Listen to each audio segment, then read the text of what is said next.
Now, Sports Talk with Broads. Here's Hunter Brody. Not the greatest game in the world. I'll give you the cliche. It was a game of two halves. The first half, it was the Sixers defensively that really took over the game. Ben Simmons had 4 steals within 8 minutes. The shots were not falling, but the way the Sixers played defensively, it held them into the game in the first half. They were up 9 points. They held the Mavs to a total of 41, so it was actually insane. Ben was shutting down Luka Doncic to the point where he was crying to the referees, throwing up his hands no matter when the whistles were being blown. It would be a timeout called by the Sixers, and he's freaking out as if it was a foul or something. Ben Simmons was magnificent in that first half. He had 11 points. It was awesome. Things changed, though. Things changed very quickly because in the third quarter, they scored 16 points total. And oh, by the way, I just mentioned how Ben Simmons had 11 points in the first half. He finished the game with 11 points and was minus 31 in the second half. It's totally unacceptable. I'm not saying to trade him. I'm saying it's unacceptable. There's so much to talk about when it comes to this game. But before we do, we need to hear a word from my sponsor, SeatGeek. Are you looking for money when buying tickets? I can give you money off of your tickets.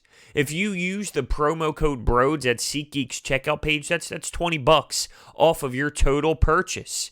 You can put that towards parking. That's literally free parking. Or if you want to have some fun, buy some cold ones with it. It's a no-brainer to use the promo code BROADS today. Now, the Sixers are coming off of a big win against Boston without Joel Embiid. The next day after that victory, all these people are claiming, we don't need Joel Embiid, surround Ben Simmons with shooters. And I'm thinking, these fans are nuts. Really, it's ridiculous, and it's so hard to even process how Sixers fans look at this team sometimes. Joel Embiid is important. Ben Simmons is very important. And this is the team. This is the team. I keep hearing every single day. Trade Tobias, he stinks. Trade Al Horford, he's washed up. Trade Ben Simmons, he's bad. Trade Joel, we can surround Ben with shooters. Stop with the trading. This is the team. There's a possible move that can be made with Zhaire Smith and Mike Scott to grab a shooter coming off the bench and little moves like that, which when I say little, I'm saying not a starting 5 move. It's a big move for this team because they need help, but in terms of getting rid of Josh Richardson and moving out Horford and after every game, after every loss, just stop. This is the team. Now let's get back to this game. I brought that up because look how important Joel Embiid is now, right? After you see this, he's very important.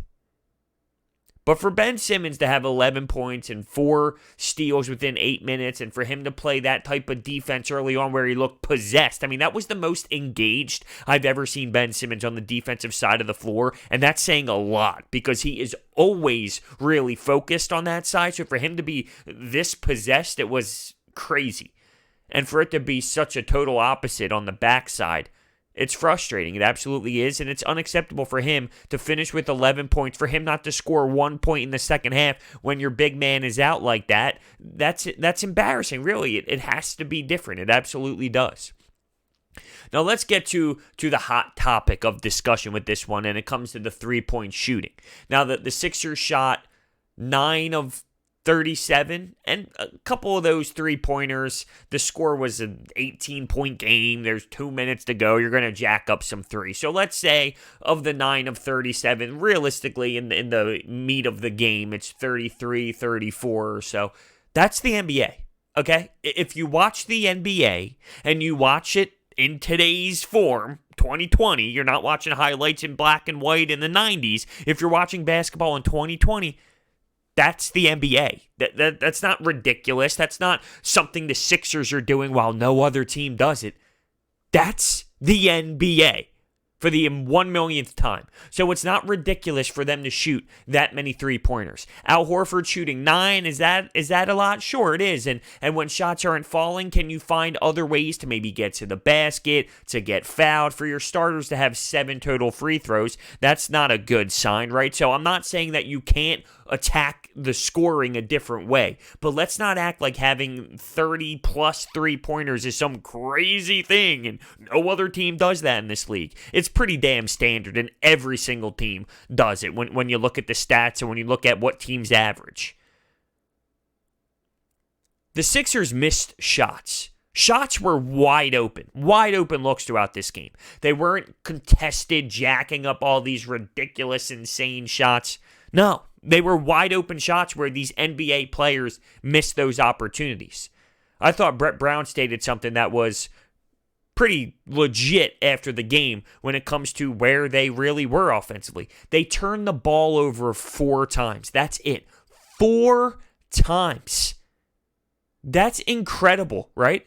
So 4 times. They also had 14 offensive boards and 19 more shots and still lost the game by a decent margin. That's just telling you that they missed their shots because it wasn't as if these shots were forced and all their plays were getting snuffed out and there were 2 people on double teaming guys and blocking shots left and right. These were wide open shots and they were not falling. The shots were not finding the back of the net. That's no one's fault other than the players need to execute and score and put the ball through the hoop. That's their job. These were open looks that they were missing consistently. So for me to read off 4 turnovers, 19 more shots, 14 offensive boards, and for them to lose to that degree, it says on the offensive side, they just weren't cashing in. I can tell you on the defensive side in the second half, things changed. They played, when I say they, I'm talking about the Dallas Mavericks here. They played with more heart in the second half, and the defense for the Sixers completely flopped. So from that side of it, yeah, that was a problem in the second half. The defensive intensity totally changed, and it was the complete opposite of what the Sixers brought to the table in the first half. But when you look at the woes offensively, the problem was the players were not making their shots. That was what the issue was. If you watched the game, you saw there were plenty of times where it was a good look, hits the back rim. Good look, it came up short. And then you can look at guys like Mike Scott, who had some wide open looks, and he's missing. But that's his game. That's what Mike Scott does. He jacks up threes, and he's missing them, and it's hurting this team that he's in the starting rotation and playing so many minutes. But that's your option. That's your option. That's all you can do. And I'm not singling Mike Scott out as if he was the only problem today. I look at every single player. I thought the bench was poor. I thought Tobias Harris was off at times. Then he got into a rhythm when he was taking it to the basket, but then he slowed down again. Ben Simmons, a huge issue. But I'm just saying, like, when Mike Scott isn't knocking down his threes, but he has to play so many minutes, that's his game. His game is to continue to shoot threes, so he's just going to continue to do it and miss these wide open looks. It's absolutely frustrating. It really is. For them to lose on the road once again, it's a big-time story with this team. They can't find ways to win on the road. And then you question if that's going to hurt this team when it matters in the playoffs. But I always dial back to when this team wants to play, they play. And I watched them want to play in the first half. I watched them not want to play defensively in the second half, and there's the difference. When you look at the second half, the Sixers were outscored, 68-41. Ew, that's so hard to even fathom. And that third quarter only scoring 16 points, it was bad. You had Powell scoring. Powell scoring 19 and recording 12 rebounds. Boban in 8 minutes had 12 points, and he was eating on the glass offensively, and there was a mini spurt of time where he actually dominated the game. And when I say that, I'm talking about a really mini spurt, but still, there was a moment in time where I'm thinking, really? You're going to let Boban do this? You're going to let Boban Marjanovic take over this game in a very mini spurt? Grabbing boards, just putting it right over top of Mike Scott. It's not Mike Scott's fault that the guy has 75,000 inches on him, but it's like, come on. Who else had a good game for them? Luka shot 4 of 15. it was not his most impressive night, although he was very close to a triple-double. That's why sometimes stats can be very flawed when you just look at the score sheet afterwards. He was frustrated. This is coming off of a game where he was frustrated against the Lakers, ripping his jersey. He plays very emotional, and I know sometimes people think that that's good, but with him, it's almost too much. Like, dude, calm the hell down. Calm down. Now, he's very young. He will definitely mature in this league, and he's very talented, super skilled, fun to watch, can score the ball, good facilitator. He's a legit player, no doubt about it. But sometimes it's like, dude, relax, right? There's going to be ups and downs. You're going to have to learn how to control your emotions at a professional level. You can't be ripping your jersey open every single year, screaming at the refs. Like, I know NBA players scream at the refs, but this is almost crying and to an insane level. I'm thinking, dude, really? Like, are you really this way? Relax. But he was frustrated. He started to get better as the game went on, and not really scoring. He goes to the free throw line a lot, so scoring, getting points short. But in terms of hitting the field goal, hitting field goals and hitting shots throughout the game, not so much, as he only knocked down 4. And the Sixers did a good job specifically early on getting him out of his mind at times.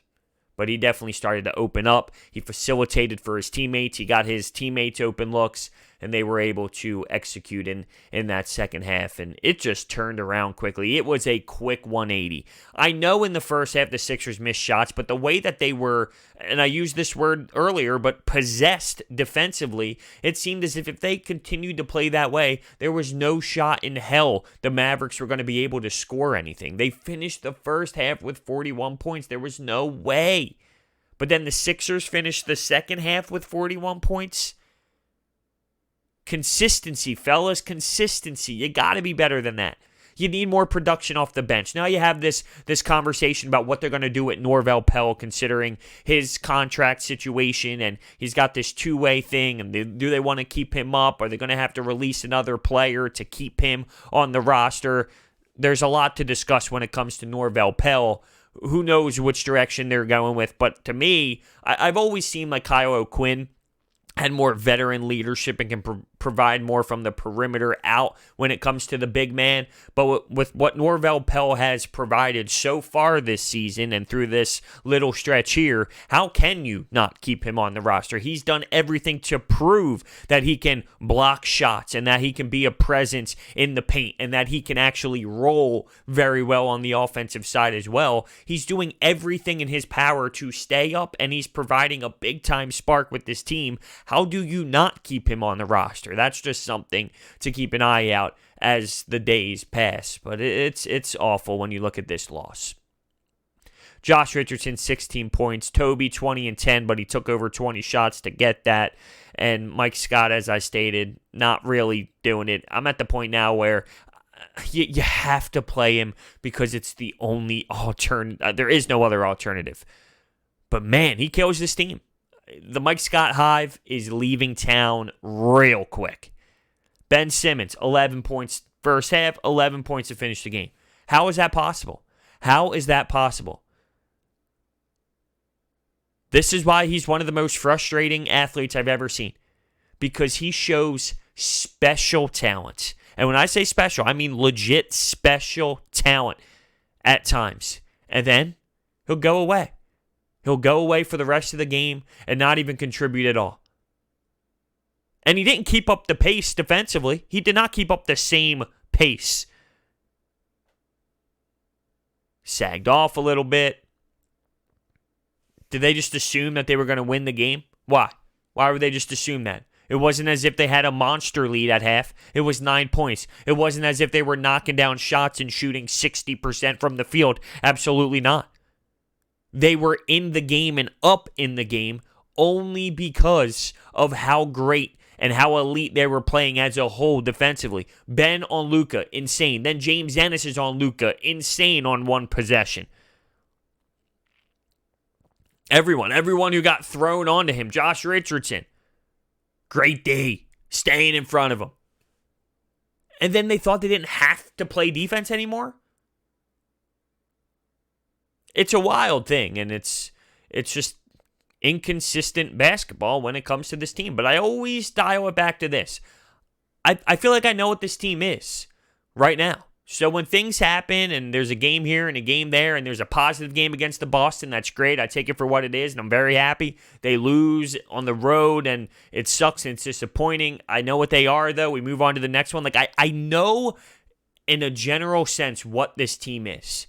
And this team is a squad where when they are all focused and dialed in and they're willing to play, they are at the top of the league. You just don't know if you're going to get it one night or not get it one night during the regular season. But when it's a bigger game, they show up. That's all I know, and that's all I'm going to say. Because when it comes to this team, I get that you can be frustrated every night. I know you live and die by every game. One game, Ben Simmons is amazing and trade Joel. The next night, Ben stinks and trade Ben and keep Joel. It's so night and day every single game and so reactionary.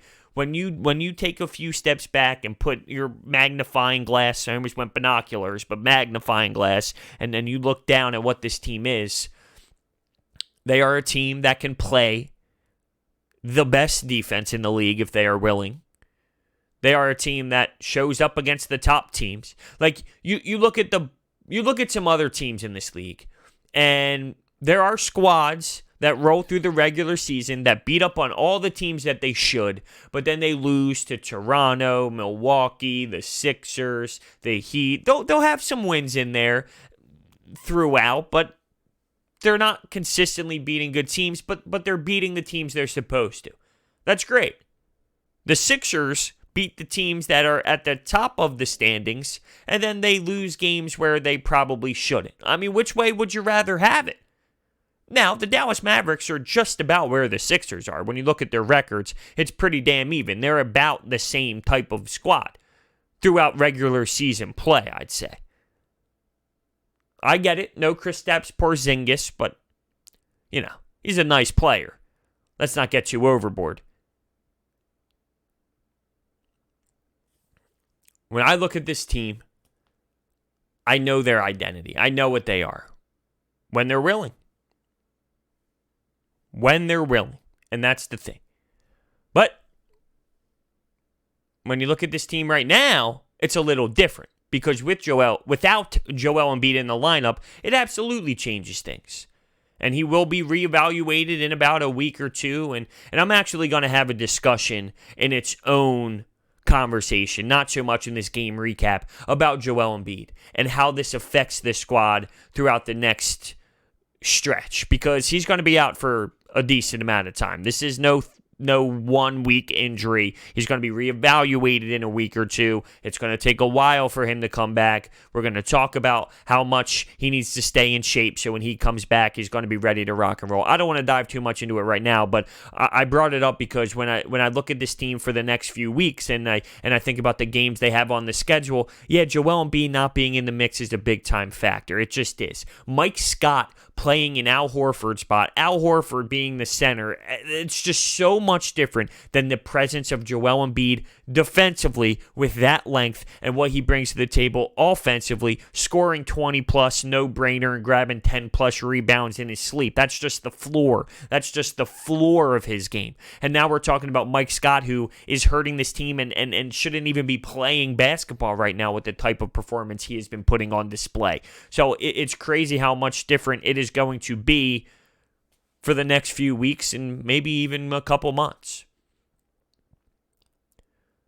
I want to know your thoughts about this loss. You're allowed to be frustrated. You're allowed to be annoyed. I'm not saying you're not allowed to be. But as I stated, when it comes to this offense, I would be more annoyed with the defensive effort in the second half than the offensive effort. I know that it's bad that the starters only had 7 free throws and that they only scored 91 points and 16 points in the fourth quarter. But when I looked at the looks and when I watched the game and I saw their shot attempts, they're open shots that these players should make. Ben Simmons, and I guess this is a bad example because everyone wants him to take 3-pointers, but say Rondo, for example. A guy who has been around this league forever and doesn't shoot. If he took 10 threes in a game, and you look back at the stats and you said, why did he shoot so many threes? They can't knock down anything tonight. you can be frustrated with that because it's a guy who never does that. So why is he doing it? But if Josh Richardson's taking threes and Mike Scott's taking threes and Al Horford's taking some threes, 9 is a little too much for my liking, but say he takes 6 or 7 or okay, he's taking threes. Tobias is taking threes and they're open looks that these guys normally hit. What do? I already ran off the stats. 4 turnovers for this team, 19 more shots than Dallas, and 14 offensive rebounds. And they still lose the game by that margin? That's just odd. That's almost unexplainable. And it comes down to, really, when you really want to dissect it and try to explain it, comes down to the guys just didn't make their open shots all night long. It bothers me more that they gave up defensively, that they allowed the Mavericks to score more points, that they allowed Powell to get going. That's where it eats me alive more than the offensive struggles and the offensive woes. And of course, throw Ben Simmons in there because that alone is unacceptable, but that's a different storyline.